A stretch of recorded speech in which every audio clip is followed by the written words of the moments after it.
Market update for Tuesday, August the 30th of 2016. This is George from TradePro Academy. I want to welcome you all to an excitingly boring trading session for the day. There's some volatility, there's some movement, but there's a lot of news that's factored into the marketplace today. So I'll take you through an update. First, I want to let you know that Tuesday, August the 30th, happens to be the second last day of the month and the second month of the quarter. So after September, there's going to be some quarter-end mutual fund rebalancing that happens. A lot of bearish traditional momentum to the downside. And from statistics and from a seasonality pattern perspective, we're going to start to see some selling pressure that should come in. Now, it could continue upwards. It certainly could. We've had a really good bullish run over the last couple months, but that really adds in with the fact the statistics are telling us we might get some bearishness. So after a good bull run, usually comes some downside, even if it's just a retracement, even if it's a correction of 10%. There could be some downside momentum. So for today, here's the statistical probabilities: 28.6% that the Dow finishes bullish, 28.6% of the S&P finishes bullish, and 52.4% that the NASDAQ finishes bullish. So we're into a very bearish day. Tomorrow, the odds are just at about half, and Thursday ends up being a really, really bullish day on the first day of September when mutual funds start to buy into stocks and start marking them up. All right, so that's what you have to know. The seasonality is very important. The things that started to affect us in the market at 5:30, we had some news that the EU Commission has concluded that Ireland granted undue tax benefits to the company Apple, and it amounted to 13 billion euros. So this kind of news story started to unfold throughout the day. Apple announced, obviously, at around 6:20 in the morning before the market even opened, that they're going to appeal the EU ruling. Tim Cook sent out a note, and then that's how we started the morning. And then at 6:30, the Fed Vice Chair Fisher reiterated, he was doing a speech, that the Fed will remain data dependent in relation to future rate path. He concluded a speech around 6:42, and he said, you know what, he wasn't overly hawkish given the context of what he said out in Jackson Hole last week. So here he was last week saying, we're going to raise rates. The economy is doing phenomenal. We should do it now or we risk trouble. And then literally he sleeps on it on the weekend and wakes up on a Tuesday and gives a speech saying we're still data dependent. So it sounds like he's trying to backtrack a little bit. Who knows? Maybe Janet took him out in the corner and blasted him an earful and said, hey, pal, why are you promising the market rate hikes when it's not your 100% control and responsibility? So interesting stuff. Janet was kind of the one on Jackson Hole Symposium, didn't really say much. So now he's giving us some really mixed messages, which is what the Fed should rename itself, the Federal Reserve of Mixed Messages of the United States. What else happened here? I'm going to show you the screen in a second. I just got to read the news flow to you. At 10:01 a.m., Rand Squawk reported that Google is in final talks to acquire and purchase Netflix. All right, this is huge. This is a big deal. The going price was said to be about $120 US. It's currently trading at $98.39. So one way you could really start to figure out, hey, is this thing true, is to look at an options chain.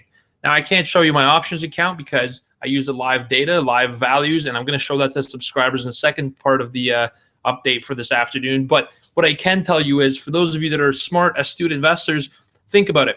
If Google is saying they're going to purchase Netflix at $120 a share, and right now she's going at $97.53, what do you think is going to happen to the stock price if these reports start getting confirmed? Well, it's going to shoot up to about $120, because if it's a known fact that's going to go up to 120, that's an inefficiency that can be exploited. So I wanted to alert you to that because that's a huge newswire item. If it's confirmed, there's some potential upside on Netflix. I don't want you to buy call options and gamble on this thing. I don't want you to buy a 120 call right now. Yeah, sure, it'll probably cost you 10 cents, but I don't want you buying it, trying to go for a moonshot or for profits here on speculation.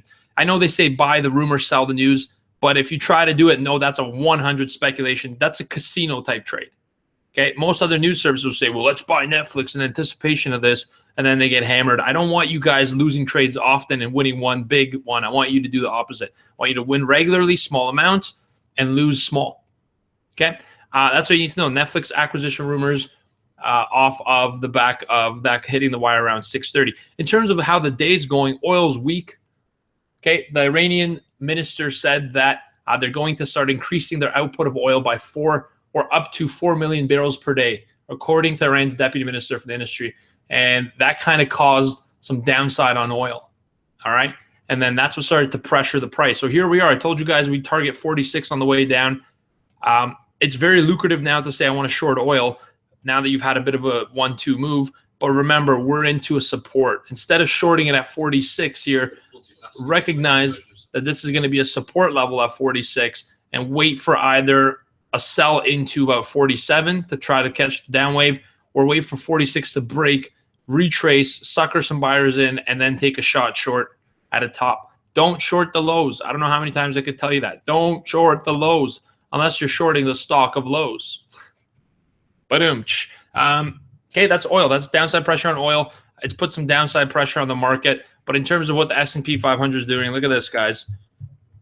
I want to take you to an intraday chart here on a 15-minute and show you it did a bit of a rally at 9:30 on the open. Where are we here? Here we go, 9:30. We rallied upwards, got hit about 21.81, 82, found some resistance, got clobbered. Now we're rallying again. The afternoon session's all about this 21.78. This is the level that's at play on the index. Okay, on the futures is 21.76, and that's right now. If we get enough rally momentum, we're going to see some buy stops start getting triggered up here. So if we close or hit above 21.78 on this 15-minute chart, we're going to see some buy stops come out. Everyone that was short here is going to start getting stopped out, and it'll take us right back to the high. Here's the issue with that. Here's my only problem with it. On this rally, we've seen nothing but declining volume. This is twofold. One is because the European session closed. All right, on the EU close, there's no volume that leaked out, obviously, after that. And two, it's obviously lunch hour right now, 12:30.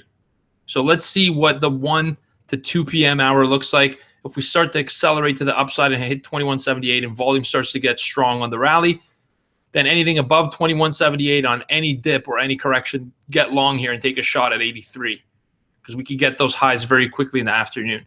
Okay, typical momentum or typical cycle of how these things trade. Overnight is one session. The 9:30 cash open to 11:30 is another session, which is Europe, basically the overlap of Europe and the US.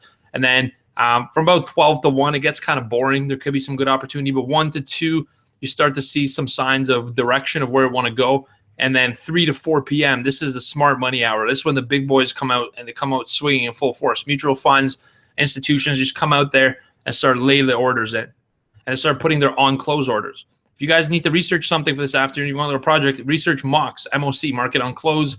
That has a huge impact on how the last 30 minutes go in the ES. That's what we're looking at right now, okay? So if you want to look at it from the futures perspective, here it is. Here's the futures price using our market delta charts. You could see 1 rotation, 2 rotations, 3 rotations now to these volume weight average prices. The volume weight average price is simply the price times the volume, the average of that for the day. You can see this is acting as resistance. So if you wanted to take a shot short, there's no better time than to do it right now. Momentum or delta starting to thin out, so there isn't as many buyers coming in here. All right, this is acting at resistance. Literally, the trade becomes this. I'll show you guys. This is the overnight low, 21.76 3/4. If you want to take a shot short, grab it here right now. You're risking the 76.75. You could even go 77.25 to 75.75. So that's about 4 to 6 ticks of risk for a potential downside opportunity of a ton. 4 to 6 ticks, you could probably get to the POC at 73.25. Okay, so 1.5. Maybe even more. Actually, sorry, 2 points. Okay, 2 points approximately. If you get it down here into the 73 consolidation, it's about a 2-point move. 8 ticks for 4 to 6 risk. You only need to win half of these trades to break even. So that's the trade I'm looking at. I'm just looking for some indication that this thing's going to dry up. Here's a 30-minute chart. I'm going to show you what happened. Here's the volume profiles. Yesterday's consolidation or value area was right here on the S&P 500. We opened and coiled right into it. So we got a lot of consolidation. We knew a breakout was happening. You literally just had to draw a trend line like this, connect these lows, and ask yourself, where's it going to go? Well, north of 21.80 was a good long, targeting 85. South about 76.25 ended up being a good short down to here. Why do you guys think it stopped into this area? Well, look, move your eyes to the left, massive consolidation before. Okay, move your eyes to the left, massive consolidation before, now acting as support. All right, so these consolidation zones are supports on the charts. If we leak out below 71.75 this afternoon, which I don't know if it's going to happen, but if we start to turn here and start moving lower, our next fight happens right down here at 70 or 67. That's a great level to target. Below that, I don't know if we're going to quite get there, but then we're looking at maybe 59. That'll take some time. I don't think we get there in one day. Okay, that's what I'm looking at in the futures, guys. I'm slightly bullish on the overall daily trend, But you have to remember that on the, how do I bring this chart over here? I know how. No, I can't do that. I don't want to do that. I'll show it to you on another screen. On a 1 hour perspective, the bears are starting to get some control. Okay, look at this. The bulls had the power here. They had the baton from about August 4th. They made a push higher. Okay, it sold off. They rallied it. That's impressive. Sold off hard. They rallied this thing right up to 92. That's really impressive. Now they failed here. Okay, now you're saying, okay, what's going on? What happened at 92? Okay, you blew it. Comes back here, catches some support, tries to rally. Looks somewhat impressive. And then tanks. Okay, and then comes back up and tanks again. So you're getting a little bit of higher or lower highs, and lower lows, starting to point a structure of some downward momentum. So careful here. We're moving into a very active period traditionally and statistically. You see this consolidation. So right now, 21.75 or so is a good level. The other one to the downside is 21.67, like I said, and then 21.60. These are supports. If you want to short these highs, short rallies. Don't be shorting the lows, like I said. But what could happen here is we could still move sideways a little bit. We're moving into Labor Day weekend. Monday is going to be a holiday coming up. Tuesday, when all the traders return, when all the kids are at school, the big money is back at play. So we're going to start to get some volatility. So you have to transition your strategy from a buying the dips to trying to ride some more trends, because a trend is coming. Whether it's down or up, I don't know, but there's going to be another move like this. We're going to catch it. Just be patient.